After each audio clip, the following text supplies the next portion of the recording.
আমার কিছুই বলার নেই, ওনার ভয়েসটা শুনুন, খুবই গুরুত্বপূর্ণ ভয়েস। আচ্ছা, জীবনে কখনো কোনো মৃত ব্যক্তিকে গোসল করিয়েছেন? যদি কখনো সুযোগ হয় তাহলে সেই মৃত ব্যক্তিকে গোসল করাবেন।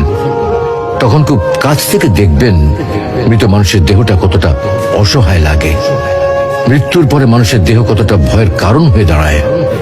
সুযোগ পেলে রাতে লাশটা পাহারা দেবেন, তখন বুঝতে পারবেন প্রিয় মানুষটার লাশ রাতের বেলায় আপনার কাছে কতটা অদ্ভুত লাগে, কতটা ভয়ের কারণ হয়ে ওঠে, কতটা আতঙ্কের কারণ হয়ে যায়।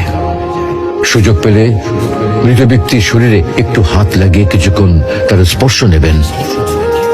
আপনি তখন উপলব্ধির সুযোগ পাবেন এই পৃথিবীতে বিশাল প্রভাব প্রতিপত্তি মৃত্যুর পরে কতটা নির্যাতনের রূপ নেয়।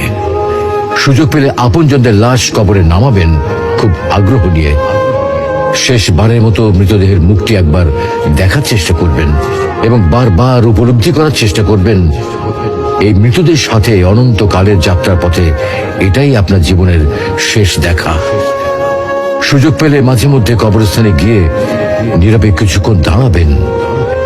এরপর মনে মনে চিন্তা করবেন জীবনের লাভ ক্ষতির হিসাব। এই মৃত মানুষগুলো এই পৃথিবীতে কি করে গেছেন, কাদের রেখে গেছেন।